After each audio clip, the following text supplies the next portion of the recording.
अस्सलाम वालेकुम स्टूडेंट्स। हमने प्रीवियस क्लास में फाइनेंशियल मैनेजमेंट के अंदर we did discuss the Fisher effect कि किस तरह से हम एक नॉमिनल कॉस्ट ऑफ कैपिटल को रियल कॉस्ट ऑफ कैपिटल में या फिर रियल को नॉमिनल में कन्वर्ट कर सकते हैं। क्योंकि देखिए, एक ऐसा क्वेश्चन आपके पास आ जाता है जिसमें एग्जामिनर कहता है सारे कैश फ्लोस नॉमिनल है लेकिन वो आपको कॉस्ट ऑफ कैपिटल रियल दे देता है। तो जाहिर सी बात है, मुझे नॉमिनल कॉस्ट ऑफ कैपिटल के लिए real sorry nominal cash flows के लिए अपने कॉस्ट ऑफ कैपिटल को भी नॉमिनल बनाना पड़ेगा। तो रियल को नॉमिनल या नॉमिनल को रियल कैसे बनाते हैं, we have seen in the Fisher effect कि बाय यूजिंग फिशर इफेक्ट हम कन्वर्जन कर सकते हैं रियल कॉस्ट ऑफ कैपिटल से नॉमिनल या नॉमिनल से रियल। आज वहीं से बात कंटिन्यू करते हैं और आगे चलते हैं और इस चीज को डिस्कस करते हैं कि अगर हमें रियल कैश फ्लोज को नॉमिनल में कन्वर्ट करना पड़े तो कैसे कन्वर्ट करेंगे, और फिर आगे चल के ये भी डिस्कस करेंगे अगर नॉमिनल कैश फ्लोज को रियल में कन्वर्ट करना पड़े तो कैसे होगा। तो सबसे पहले सीखते हैं conversion of real cash flows to nominal. अच्छा, इसमें आगे चल के बहुत ही एक इंपॉर्टेंट कॉन्सेप्ट आएगा और वो कॉन्सेप्ट हम प्रूफ करेंगे। तो जरा ध्यान से आपने वीडियो एंड तक देखनी है। चेक करते हैं क्या सीखने जा रहे हैं। How to convert real cash flows को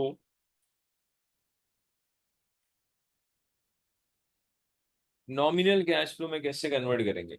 रियल कैश फ्लोज का मतलब होता है विदाउट इन्फ्लेशन, नॉमिनल का मतलब होता है विद इन्फ्लेशन। इसका मतलब ये हुआ अगर हम रियल कैश फ्लोज के अंदर इन्फ्लेशन को इनकॉर्पोरेट कर देंगे, अगर हम रियल कैश फ्लोज के अंदर इन्फ्लेशन को इनकॉर्पोरेट कर देंगे तो क्या बन जाएगा, नॉमिनल कैश फ्लो। देखिएगा, पहला पॉइंट, जब भी आपका एग्जामिनर आपको कहता है यार जो गिवन प्राइस है वो करंट प्राइस है, क्या टर्म क्या इस्तेमाल हो रही है, करंट प्राइस। या एक और वर्ड यूज हो सकता है ईयर वन प्राइस, या एक और टर्म इस्तेमाल हो सकती है रियल टर्म प्राइस, या एग्जामिनर कहता है present day price.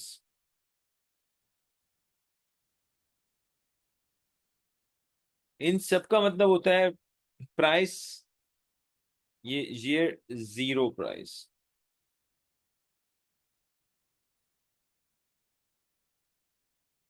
Current price, ये zero price, real term price, present day price. इन सब का एक ही मतलब होता है price at time zero.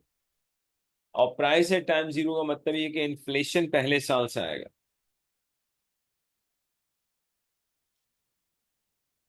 Inflation incorporate होगा फ्रॉम फर्स्ट। तो इन चारों में से कोई भी टर्म आ जाए, current price, year zero price, real term price, present day price, इस इन सब का एक ही मतलब है price at time zero. So inflation हम पहले साल से इनकॉर्पोरेट करेंगे। अच्छा, कभी कभी एग्जामिनर ये भी कह देता है कि जो मैंने आपको वैल्यूज दी हैं वो विदाउट इन्फ्लेशन है, above data is without inflation. इसका मतलब भी यही होता है कि आप इन्फ्लेशन पहले साल से इनकॉर्पोरेट करें। अच्छा जी, अब अगर एग्जामिनर आपसे कहता है फर्स्ट ईयर प्राइस, कौन सी प्राइस, फर्स्ट ईयर प्राइस। अगर बेटा एग्जामिनर आपको फर्स्ट ईयर प्राइस देता है, फर्स्ट ईयर प्राइस का मतलब होता है कि पहले साल का इन्फ्लेशन इंक्लूडेड है, तो आप इन्फ्लेशन सेकेंड ईयर से ऐड करेंगे।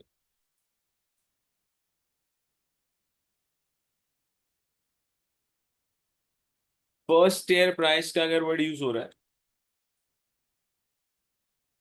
तो आप इन्फ्लेशन कब से लेकर आएंगे भाई, आप इन्फ्लेशन लेकर आएंगे सेकेंड ईयर से। Inflation comes from second year. Actually first year price का मतलब है कि पहले साल का इन्फ्लेशन ऑलरेडी उसमें क्या है, इंक्लूडेड है।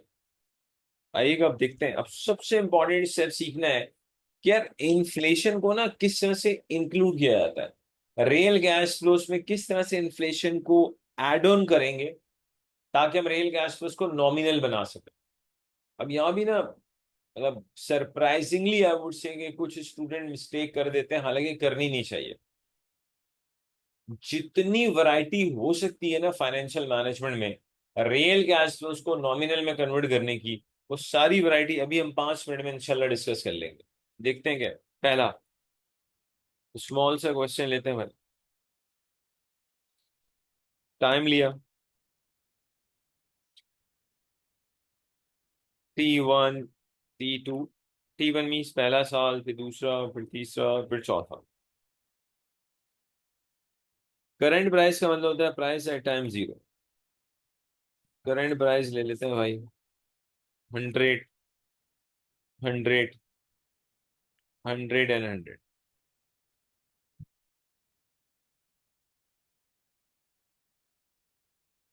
इन्फ्लेशन पर एनएम 10%, जाओ भाई। हर साल का inflation 10%।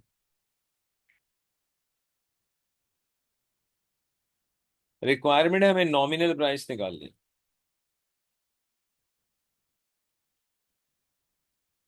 We need to calculate nominal price.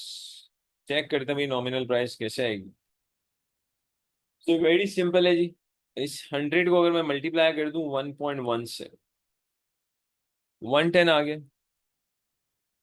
Second year के लिए बेटा 1.1 की पावर 2 ले लें, तो मेरे लिहाज से 121 आता है।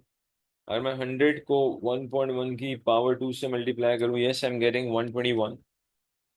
अब यहाँ पे 1.1 की पावर 3 ले लें, 100 मल्टीप्लाई बाय 1.1 की पावर 3, 133.1।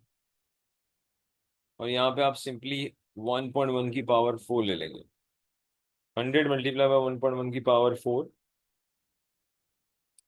146.41। करंट प्राइस का मतलब होता है प्राइस एट टाइम जीरो। आपको इन्फ्लेशन फर्स्ट ईयर से ऐड करना है, which we have done it. अच्छा, इस सवाल का शॉर्टकट क्या हो सकता था। एक स्टूडेंट एक्सक्यूज मी, एक स्टूडेंट 100 को 1.1 से मल्टीप्लाई करे तो 110 आता है। अब आप नेक्स्ट ईयर के लिए अगर 100 को 1.1 की पावर 2 से मल्टीप्लाई नहीं करना चाहते तो ना करें। आप 110 को ही ना 1.1 से मल्टीप्लाई कर दें, you will get the same result. 110 multiply by 1.1, we are getting 121। अब आप 121 को ही 1.1 से मल्टीप्लाई करें तो थर्ड ईयर का रिजल्ट आ जाएगा। तो ये शॉर्टकट इस डेटा में एप्लीकेबल है। इस डेटा में अगर आप देखें, हर साल की करंट प्राइस सेम है, हर साल का इन्फ्लेशन सेम है। तो यहाँ पे ये शॉर्टकट अवेलेबल है जो मैं आपको बता रहा हूँ। क्या आपने पहले 100 को 1.1 से मल्टीप्लाई किया, 110 आ गया। उसके बाद आप 110 को 1.1 से मल्टीप्लाई करोगे तो सेकेंड ईयर का रिजल्ट आ जाएगा। सेकेंड ईयर के रिजल्ट को 1.1 से मल्टीप्लाई करेंगे तो थर्ड ईयर आ जाएगा। लेकिन ये शॉर्टकट उसी वक्त अवेलेबल होगा जब हर साल की करंट प्राइस और इन्फ्लेशन सेम है।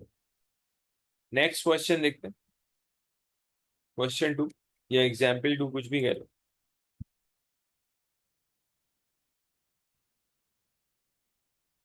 T1, T2, T3 and T4। Average current price लेते हैं जी, एवरेज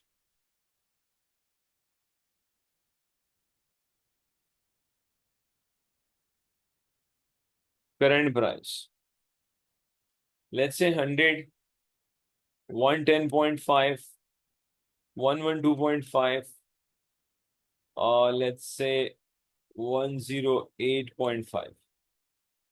बस आपने एवरेज की टेंशन में नहीं आना, करंट का वर्ड यूज किया बस काम बन गया। करंट प्राइस लिखा है ना, एवरेज को छोड़ दे तो इन्फ्लेशन पहले साल से आएगा।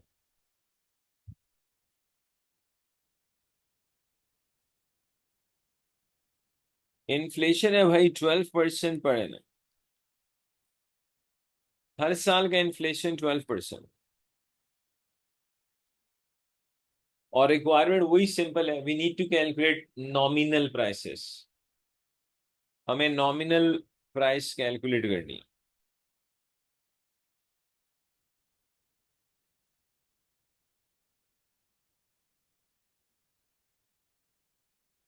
तो नॉमिनल प्राइस निकाल लेते हैं, 100 को 1.12 से मल्टीप्लाई करेंगे तो 112। अब बेटा 110.5 को 1.1 की पावर 2 से मल्टीप्लाई करेंगे, अब शॉर्टकट नहीं लगेगा। शॉर्टकट क्यों नहीं लगेगा? क्योंकि हर साल करंट प्राइस सेम नहीं है, अब शॉर्टकट नहीं लग सकता। अब अगर आप 112 को 1.12 से मल्टीप्लाई करेंगे तो सेकेंड ईयर का रिजल्ट कभी नहीं आएगा। वाई? बिकॉज करंट प्राइस हर साल सेम नहीं है, तो शॉर्टकट नहीं लगेगा, प्रॉपरली इन्फ्लेशन ऐड करना पड़ेगा। 110.5 मल्टीप्लाई बाय 1.12 की पावर 2, ये आ रहा है बेटा 138.6।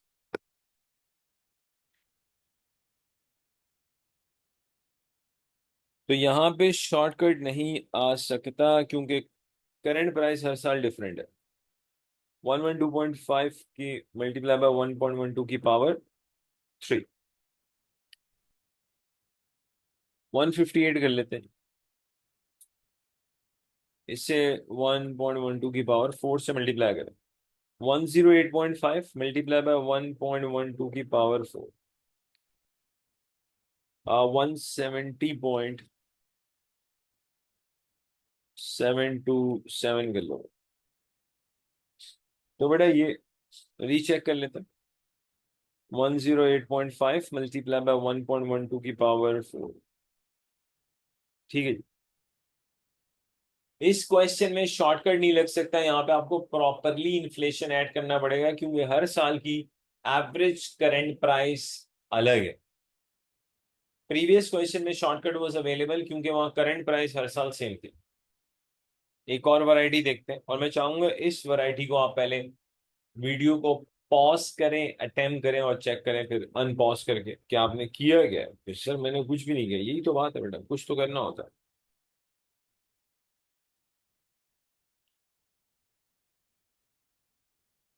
T1, T2, T3 and T4, average current price,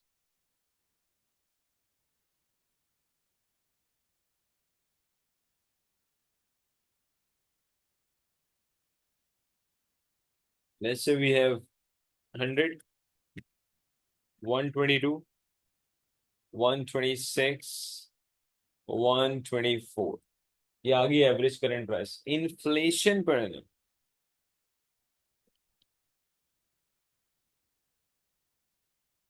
inflation per annum is 15%, 18%, 12 and 10%। Required है नॉमिनल प्राइस।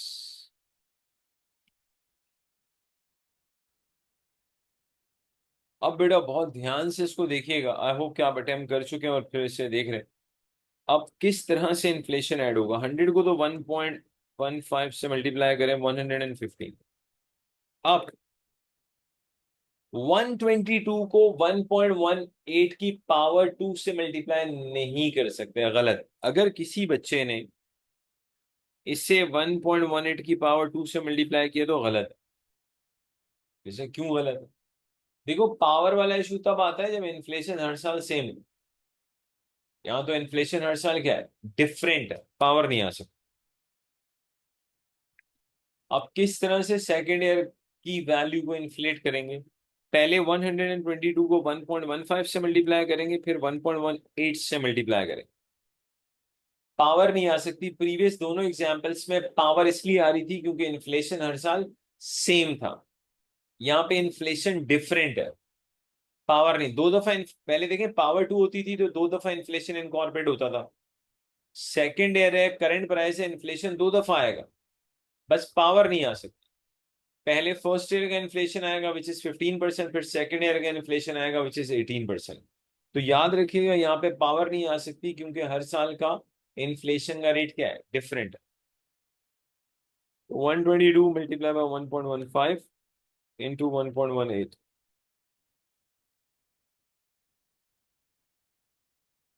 ये आ रहा है जी 165.554। फिर यहाँ लेंगे 1.15, 1.18, 1.12,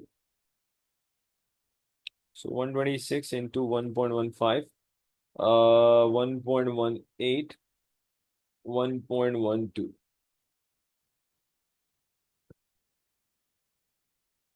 191.5 कर लो, रीचेक कर लेते हैं भाई।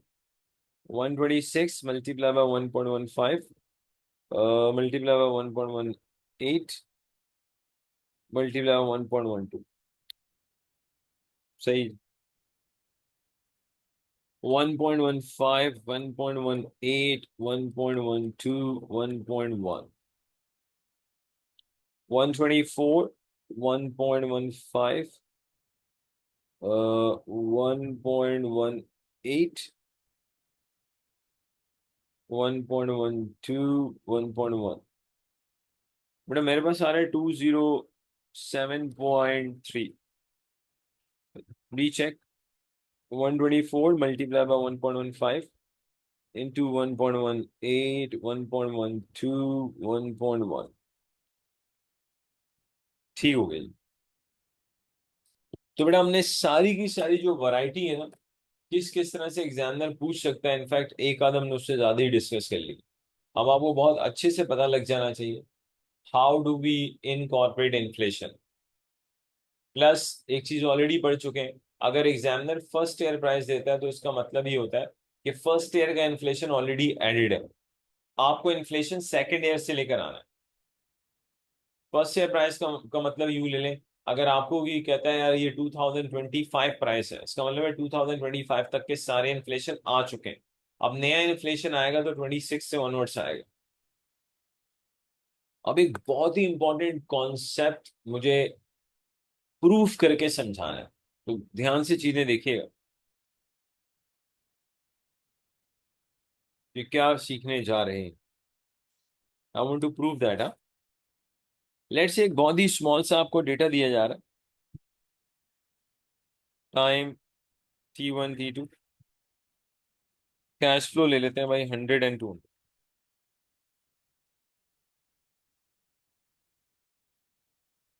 Cost of capital discount factor 10% है।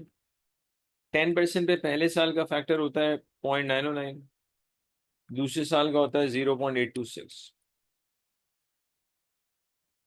मल्टीप्लाई करेंगे प्रेजेंट वैल्यूज आ जाएंगी 90.9। और देखिएगा 200 को मल्टीप्लाई करें 0.826 से,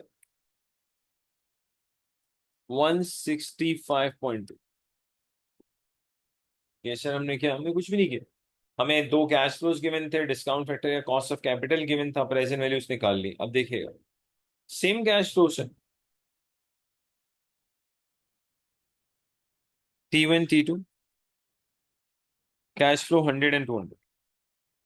इन्फ्लेशन दिया जा रहा है हर साल 5%।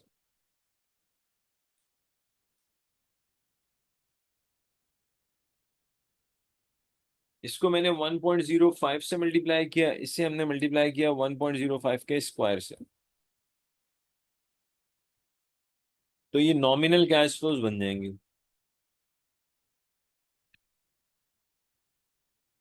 ये आ गया 105। 200 को मल्टीप्लाई करेंगे 1.05 के स्क्वायर से, 220.5। अब एक बात समझनी है, सेम वही रेट है जो थोड़ी देर पहले हमने देखा था। अब एग्जामिनर ने किया क्या, उसी के अंदर का यार इन्फ्लेशन ऐड कर दो। इसका मतलब ये हुआ, ये जो 100 and 200 गिवन है ये रियल टर्म्स में, क्योंकि रियल में ही इन्फ्लेशन आता है तो क्या बन जाता है, नॉमिनल। अब यहाँ है पहली एग्जाम्पल, अगर ये 100 and 200 रियल टर्म्स में, तो हम एक चीज पढ़ चुके हैं प्रीवियस क्लास में, अगर आपके कैश फ्लोस रियल है तो कॉस्ट ऑफ कैपिटल भी रियल होगा। आपके कैश फ्लोस रियल है तो आपका कॉस्ट ऑफ कैपिटल भी रियल होगा। इसका मतलब है ये जो प्रीवियस एग्जाम्पल में cost of capital discount factor 10% given है, ये भी रियल है, क्योंकि सेम डेटा को आगे लेके चले हैं और कैश फ्लो में हमने इन्फ्लेशन ऐड किया है। और मेरे भाई अगर हमने कैश फ्लो में इन्फ्लेशन ऐड किया तो कैश फ्लो बन गया नॉमिनल। अब अगर आपके कैश फ्लो नॉमिनल है तो फिर आपका कॉस्ट ऑफ कैपिटल भी क्या होना चाहिए, नॉमिनल होना चाहिए। आपके कैश फ्लो नॉमिनल है तो आपका कॉस्ट ऑफ कैपिटल भी क्या होना चाहिए, नॉमिनल। अब सवाल ये पैदा होता है कि हमने रियल कैश फ्लोस को तो नॉमिनल बना दिया, अब रियल कॉस्ट ऑफ कैपिटल को नॉमिनल कैसे बनाएंगे? रियल कॉस्ट ऑफ कैपिटल को नॉमिनल बनाएंगे बाय यूजिंग फिशर इफेक्ट। ऐसा क्यों कर रहे हैं? ऐसा करने की एक ही रीजन है, जब मेरे कैश फ्लोस नॉमिनल है तो मेरा कॉस्ट ऑफ कैपिटल भी नॉमिनल होना चाहिए। इसका मतलब ये हुआ, ये 10% रियल है, यही 5% इन्फ्लेशन है, कोई और इन्फ्लेशन नहीं है, तो फिर यही इन्फ्लेशन आपके लिए जनरल इन्फ्लेशन है। क्योंकि हम प्रीवियस क्लास में पढ़ चुके हैं कि फिशर इफेक्ट में जो इन्फ्लेशन आता है वो जनरल इन्फ्लेशन होता है। तो by using Fisher effect let's calculate nominal rate.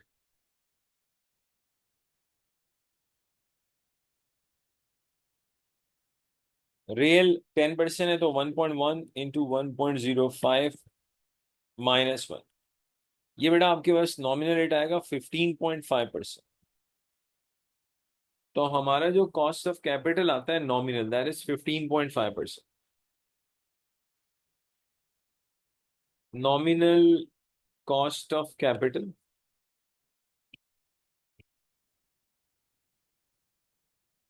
15.5%। अब 15.5% को लेके पहले साल का डिस्काउंट फैक्टर कैसे आएगा, दूसरे का कैसे आएगा? बहुत सिंपल है, 15.5 है ना। बेसिकली डिस्काउंट फैक्टर कुछ यूं आता है, 1 + r⁻⁻n। पहले साल का डिस्काउंट फैक्टर r बेसिकली 15.5% है, तो आप इसे लिख सकते हैं 1.155 -1, ये पहले साल का डिस्काउंट फैक्टर आ जाएगा। चेक करते हैं भाई क्या आता है। 1.155 पावर -1, ये बेटा आ रहा है 0.8658। सेकेंड ईयर का फैक्टर कैसे आएगा? 1.155 पावर -2,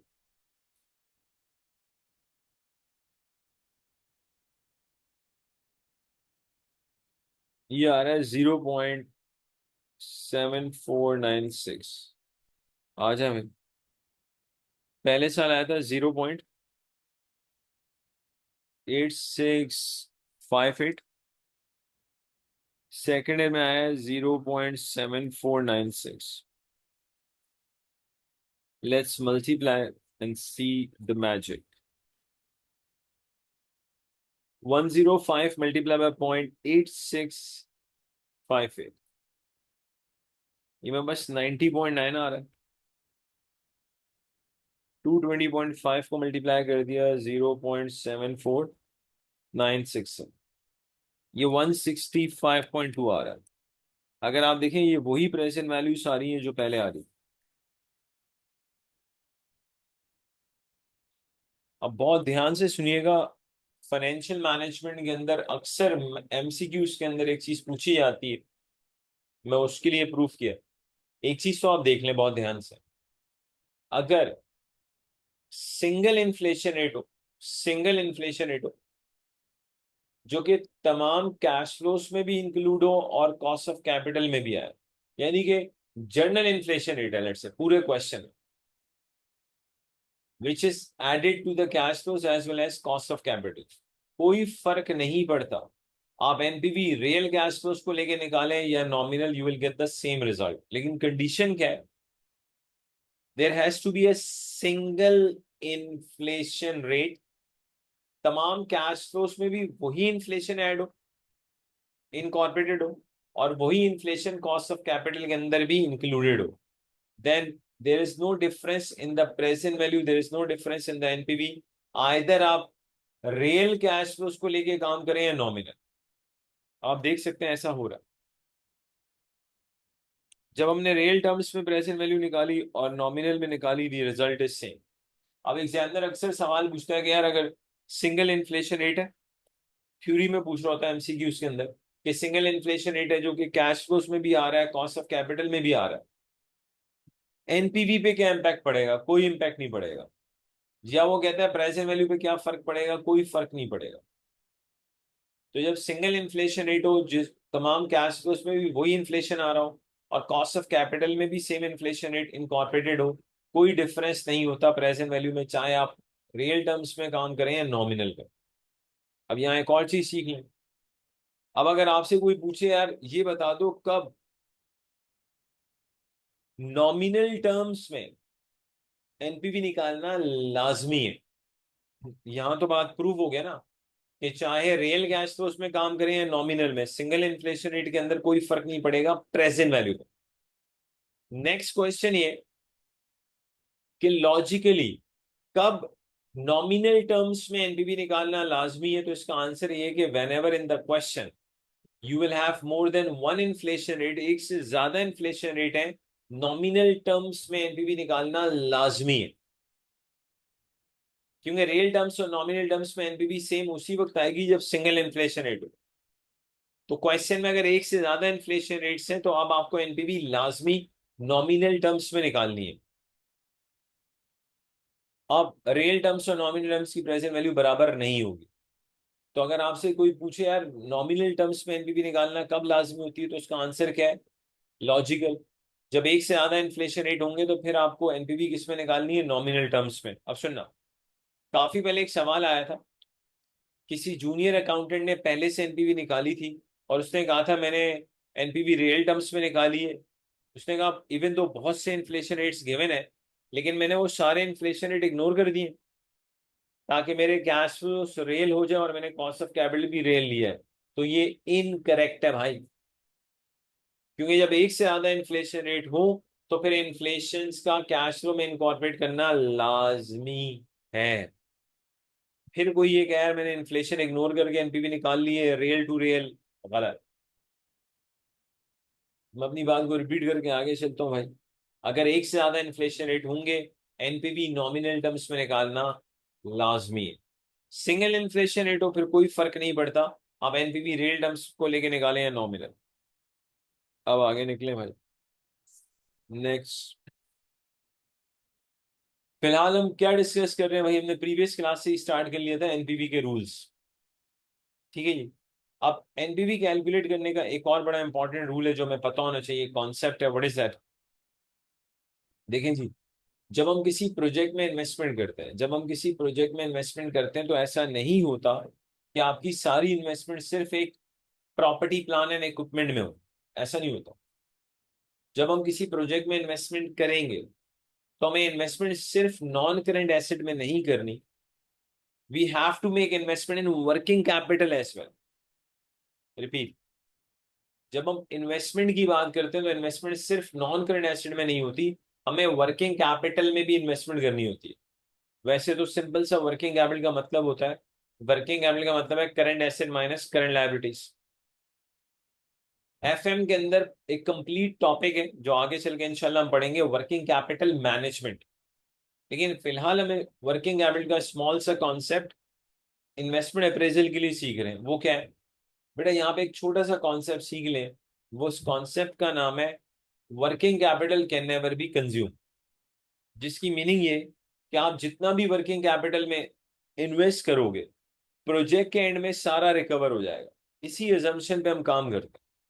रिपीट, हमारी एजम्पशन होती है working capital can never be consume. Working capital can never be consume. जितना भी वर्किंग कैपिटल में आप इन्वेस्ट करेंगे सारे का सारा प्रोजेक्ट के एंड पे रिकवर हो जाएगा। मैंने आपको बताया वैसे तो वर्किंग कैपिटल का मतलब है current asset minus current liabilities. फिर आगे चल के आप पूरा वर्किंग कैपिटल मैनेजमेंट पढ़ेंगे इंशाल्लाह। फिलहाल एनपीवी के टॉपिक में आप वर्किंग कैपिटल का मतलब समझेंगे स्टॉक का, इन्वेंट्री का।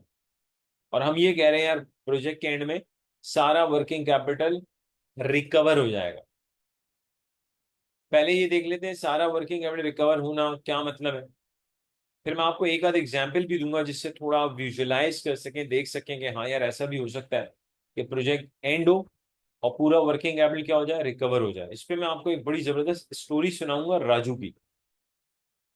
लेकिन राजू की स्टोरी से पहले मैं थोड़ा सा बताना चाह रहा हूँ working capital can never be consume का मतलब न्यूमेरिकली। फिर राजू की स्टोरी से आपको इंशाल्लाह कोशिश करेंगे कि आप विजुअलाइज कर सकें कि राजू की स्टोरी सुन के कैसे पता चलता है कि हाँ वाकई वर्किंग कैपिटल क्या नहीं होता? कंज्यूम नहीं होता।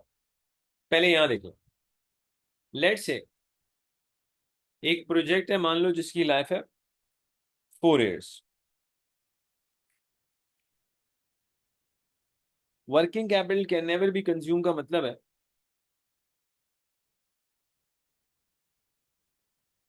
मान लो हमने 100 million की वर्किंग कैपिटल में इन्वेस्टमेंट की T0 में, और फिर हमें मजीद एडिशनल वर्किंग कैपिटल में इन्वेस्टमेंट करने की जरूरत नहीं पड़ी, तो जैसे ही प्रोजेक्ट खत्म होगा, तो जितना आपने वर्किंग कैपिटल में इन्वेस्ट किया था लास्ट ईयर में, सारे का सारा रिकवर हो जाएगा। रिपीट, अज्यूम कर लेते हैं कि एक प्रोजेक्ट है जिसकी लाइफ 4 साल है, और मान लो नॉन करंट एसेट के अलावा टाइम जीरो में आपने वर्किंग कैपिटल की 100 की इन्वेस्टमेंट की, और लेट से फिर इसके बाद एडिशनल कोई वर्किंग कैपिटल में इन्वेस्टमेंट नहीं हुई। जैसे ही प्रोजेक्ट एंड होगा, सारे का सारा जो आपने वर्किंग कैपिटल में इन्वेस्ट किया वो क्या होगा, रिकवर हो जाएगा। ये एक आसान सा मतलब है working capital can never be consume का। इसको अब मैं थोड़ा सा क्लियर करता हूँ एक स्टोरी के थ्रू, ताकि आप विजुलाइज कर सकेंगे, हाँ यार ऐसा कैसे हो सकता है कि वर्किंग कैपिटल में जितना इन्वेस्ट हो, प्रोजेक्ट एंड में सारा रिकवर हो जाए। एग्जाम्पल लेते हैं, लेट से आपका एक दोस्त है, नाम है उसका राजू। एक दिन आप अपने किसी काम से जा रहे थे, तो आपको राजू मिला काफी टाइम के बाद। राजू का बैकग्राउंड कुछ ये है कि ये आपका मैट्रिक का दोस्त है। दो तरह के लोग ऐसे होते हैं जो आपके साथ, मैं कहता हूँ, चिपक जाते हैं। एक वो जो बचपन में आपके साथ मैट्रिक करते हैं, अगर आप मैट्रिक बैकग्राउंड से आ रहे हैं। सेकंड वो जो आपके साथ ओ लेवल करते हैं, अगर आप ओ लेवल के बैकग्राउंड से आ रहे हैं। क्योंकि इसमें कुछ ऐसे भी होते हैं जो ये कह रहे होते हैं, भाई जो तू करेगा मैं वही करूंगा। भाई हो सकता है उनको सूट ना कर रहा हो, कहते हैं ना तुझे सूट कर रहा है ना, मैं यही करूंगा। तो मान लो आपके चक्कर में राजू भी एसीसी में आ गया। बेचारा आ तो गया था एसीसी में, लेकिन शुरू के एक दो पेपर में राजू को आइडिया हो गया कि यार एसीसी राजू का कप ऑफ टी नहीं है। तो राजू ने एसीसी को बहुत जल्दी छोड़ दिया, और फिर राजू ने किसी नंबर 1 किस्म की यूनिवर्सिटी से, मान लो, एमबीए कर लिया, किसी भी यूनिवर्सिटी से एमबीए कर लिया उसने। Okay done. आपने किया एसीसी, उसने किया एमबीए। और कुछ टाइम के बाद राजू जब आपको मिला, तो राजू ने कहा यार मैं एक बहुत बड़ी इन्वेस्टमेंट करने जा रहा हूँ, और लेट से वो इन्वेस्टमेंट कुछ ये, मैं एक, लेट से राजू कहता है मैं एक फ्रेंचाइज लेने जा रहा हूँ। लिवाइस की फ्रेंचाइज कह लें, या किसी और ब्रांड की इस तरह की फ्रेंचाइज लेने जा रहा है आपका राजू दोस्त। और राजू ये कह रहा है आपसे कि यार जब मीटिंग चल रही हो मेरी फ्रेंचाइज लेने की, तो राजू ये चाहता है कि आप उस मीटिंग में राजू के साथ जाएं। आपने कहा चल यार, तू तो अपना दोस्त है, तेरी खातिर जाएंगे। तू तो अपना दोस्त है, तेरी खातिर हम इस मीटिंग में जाएंगे। तो मान लो आप और आपका दोस्त राजू, अज्यूम कर लेते हैं, लेवाइस वालों के पास चले जाते हैं। क्या लेनी है, लेवाइस की मान लो फ्रेंचाइज लेनी है आप। अच्छा, अब ऐसा नहीं होता कि आप लिवाइस की फ्रेंचाइज लेने जाएंगे, वो आपको हार डालेंगे, वाह जी वाह आ जाओ जी, नहीं ऐसा नहीं होता। काफी ऑनेस्ट किस्म के लोग हैं, वो आपको पूरी ईमानदारी से समझाते हैं और शुरू में डराते भी हैं।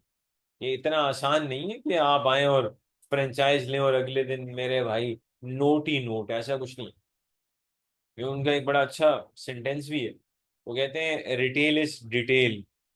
समझाते हैं कि भाई ये मेहनत वाला काम है, बगैर मेहनत के फ्रेंचाइजेस नहीं चलती, you have to work hard. हाँ, अगर आप उस हार्डवर्क के लिए तैयार हैं तो फिर बात आगे चलती। खैर मान लो उन्होंने आपको सारी चीजें बताई हुआ है, राजू ने कहा मैं डिटरमिन हूं भाई, मैं तो बस, आप फ्रेंचाइज दें, राजू कह रहा है देखिएगा मैं कहां तक लेके जाऊंगा। ओके, अब आपने फिर राजू से कहा कि भैया मैं कुछ पूछ लूं उनसे। राजू ने कहा पूछो। आपने मान लो लिवाइस वाले से पूछा कि भाई फ्रेंचाइज पड़ेगी कितने की, अज्यूम कर लेते, अज्यूमिंग, एग्जैक्टली मुझे भी नहीं पता, लेकिन मान लो कि यार लेवाइस वालों ने कहा 30 मिलियन तो देने पड़ेंगे भाई जॉब, चलो भाई। पी के आर 30 मिलियन, यानी कि 3 खोखे। ओके, ये वो टोटल इन्वेस्टमेंट होगी अगर आपको फ्रेंचाइज चाहिए। आपने कहा अच्छा ये बताया।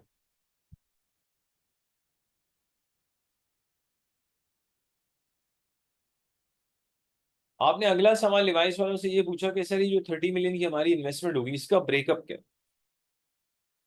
इसमें से कितना पैसा नॉन करंट एसेट की फॉर्म में होगा, कितना पैसा वर्किंग कैपिटल की फॉर्म में होगा, यानी कि मान लो इन्वेंट्री की फॉर्म में होगा। जाहिर सी बात है, अबे लिवाइस की फ्रेंचाइज ले रहे हैं तो इन्वेंट्री तो ना बेचेंगे क्या। तो लिवाइस वालों ने कहा इट्स गुड क्वेश्चन। हमने सिंपल सी बात है, मुझे 30 मिलियन की इन्वेस्टमेंट का ब्रेकअप चाहिए। मान लो उन्होंने कहा नॉन करंट एसेट में आपका लगेगा 20 मिलियन। बेहतरीन सी शॉप होगी ये, धनाधन ज्यादा हो गया, कम कर लेते चले। उन्होंने कहा भाई 12 मिलियन की लगेंगे नॉन करंट एसेट में, 18 मिलियन की इन्वेंट्री होगी, क्या बात है भाई। ओके, ये ब्रेकअप दे दिया उन्होंने कि जो फ्रेंचाइज बनेगी, वो शॉप जो बनेगी 12 मिलियन उसमें लगेंगे, 18 मिलियन का क्या होगा इन्वेंट्री होगी। गुड है भाई। फिर लिवाइस ने एक और बात आपको बताई, उन्होंने कहा यार एक चीज और है, व्हाट इज दैट। उन्होंने कहा जो 18 मिलियन की इन्वेंट्री है वर्किंग कैपिटल है, उन्होंने कहा सर्टेन यूनिट्स के बिकने पे आपको फॉरेन क्या करना पड़ेगा, इन्वेंट्री को रीपरचेस करना पड़ेगा और इस 18 मिलियन के स्टॉक को मेंटेन करना है। ऐसा थोड़ी होगा पूरा 18 मिलियन का स्टॉक सेल हो गया, बिल्कुल शॉप खाली पड़ी है, राजू आराम से लेटा पड़ा है, फिर 5-6 दिन लग रहे हैं, फिर स्टॉक रीपरचेस कर रहे हैं। नहीं नहीं नहीं नहीं नहीं नहीं, ऐसा नहीं होता। सर्टेन यूनिट्स के सेल होने पे आपको इन्वेंट्री रीपरचेस करनी है, बस हर वक्त आपने आसान कर लो क्या करना है, 18 मिलियन की इन्वेंट्री को वर्किंग कैपिटल को मेंटेन रखना है। ओके, अब आपने लिवाइस वालों से एक और सवाल पूछा। आपने लिवाइस वालों से कहा सर ये जो मेरा दोस्त है राजू, आपने कहा सर राजू को भागने का बहुत शौक है। लिवाइस वालों ने कहा तो अच्छी बात है, सेहत के लिए बहुत अच्छा है। आपने ना ना ना ना ना, ये वो वाला भागना नहीं है। आपने ये जो राजू है ना, ये बचपन में घर से भागा था, तो आपने कहा मैं राजू को घर वापस लाया, क्या बात है। आपने कहा राजू मदरसे से भागा, आपने कहा मैं राजू को लेकर आया। और आपने कहा भाई राजू एक दो पेपर के बाद ही एसीसी से भाग गया और ये एमबी कर लिया इसने। आपने कहा सर मुझे डर ये है कि आज राजू आपकी फ्रेंचाइज ले लेता, 1 साल बाद 2 साल बाद मान लो राजू कहता है भाई I don't want to run this franchise, आपकी पॉलिसी के चक्कर में तो 18 मिलियन का स्टॉक उस दिन भी होगा जिस दिन राजू ये फैसला करता है, मान लो कि मैं फ्रेंचाइज नहीं चला रहा, तो उस 18 मिलियन की इन्वेंट्री का क्या होगा उस दिन। लिवाइस ने कहा ओके गुड क्वेश्चन अगेन। मान लो लिवाइस वाले ने कहा ठीक है भाई कोई मसला नहीं है, अगर राजू अगर राजू ये डिसाइड करता है कि वो हमारी फ्रेंचाइज नहीं चलाना चाह रहा तो इट्स ओके। राजू हमें सिर्फ कॉल करे, हमारे लोग आएंगे सारी की सारी इन्वेंट्री लेके चले जाएंगे और राजू को उसके 18 मिलियन मिल जाएंगे भाई। अब चाहे राजू 2 साल के बाद फ्रेंचाइज बंद कर दे, 5 के बाद, 10 के बाद, जब भी राजू अगर ये डिसीजन लेता कि वो फ्रेंचाइज नहीं चलाना चाह रहा, लिवाइस सारा स्टॉक ले लेगा। अब बेटा ध्यान से सुनिएगा बात, अगर आप ध्यान से देखें इसको, तो इन्वेंट्री में जो पैसा लग रहा है कंज्यूम नहीं हो रहा, वर्किंग कैपिटल में जो पैसा लग रहा है कंज्यूम नहीं हो रहा। कैसे, आज राजू 18 मिलियन इन्वेंट्री में लगाता है, 6 महीने के बाद कहता है यार मैं फ्रेंचाइज नहीं रन करना चाह रहा, तब भी स्टॉक तो 18 मिलियन का होगा क्योंकि आपको 18 मिलियन को हर वक्त क्या रखना है, मेंटेन। तो भाई the day you will decide you don't want to run that franchise, आपको सारे का सारा पैसा इन्वेंट्री वाला वापस मिल जाएगा। इसका मतलब ये हुआ कि इन्वेंट्री के अंदर लॉजिकली जो पैसा लग रहा है कंज्यूम नहीं होता, प्रोजेक्ट एंड होता है, पैसा रिकवर। तो ये बेटा मैंने आपको एक एग्जाम्पल देने की कोशिश की है कि देयर आर एग्जाम्पल्स जिसमें वाकई आप थोड़ा विजुअलाइज भी कर सकते हैं कि वर्किंग कैपिटल में जो इन्वेस्टमेंट हो रही है वो सारी की सारी एंड में क्या हो जाएगी, रिकवर हो जाएगी। तो इसी लॉजिक को, इसी अजम्पशन को लेके हम चलते हैं और हमेशा हम ये अज्यूम करेंगे फाइनेंशियल मैनेजमेंट में कि जितना भी हमने वर्किंग कैपिटल में इन्वेस्ट किया है सारे का सारा क्या हो चुका है, recover. Until unless I have never seen, financial management में मैंने ऐसा कभी नहीं देखा, अनलेस एग्जामिनर लिख कर दे दे कैटेगोरिकली कि 20% of the working capital lost हो गया है, सिर्फ 80% रिकवर होगा, मैंने ऐसा कभी देखा नहीं है। लेकिन अगर एग्जामिनर ऐसी बातें करे कि नहीं भाई 20% तो लॉस्ट है, सिर्फ 80% रिकवर होगा, तो फिर ठीक है भाई, जितना वर्किंग कैपिटल में इन्वेस्ट किया उसका 80% रिकवर हो जाएगा, हमारा क्या जा रहा है। लेकिन नॉर्मली एफएम में ऐसा होता नहीं। अब आ जाए बेटा, ये जो पहली वाली एग्जाम्पल है जिसमें आज हमने 100 मिलियन की इन्वेस्टमेंट की, प्रोजेक्ट एंड में सारा 100 मिलियन रिकवर हो गया, ये तो एक ऐसी एग्जाम्पल है जिसमें वर्किंग कैपिटल की रिक्वायरमेंट कांस्टेंट है। जैसे राजू वाली एग्जाम्पल में 18 मिलियन की जो इन्वेंट्री है, वर्किंग कैपिटल रिक्वायरमेंट है, कांस्टेंट है। सर राजू का काम इंक्रीज भी तो हो सकता है। अब मान लो राजू की जो जो फ्रेंचाइज राजू ने लिए, जो शॉप उसने स्टार्ट की, उसमें एक्स्ट्रा ऑर्डिनरी सेल है, तो सर हो सकता है राजू को 18 मिलियन के बजाय 40 मिलियन की इन्वेंट्री रखनी पड़ जाए, 50 की इन्वेंट्री पड़ जाए। इसका मतलब है वर्किंग कैपिटल की रिक्वायरमेंट चेंज भी हो सकती है। तो अगर वर्किंग कैपिटल की रिक्वायरमेंट चेंज होगी तो कैसे डील करेंगे, ये देखिएगा।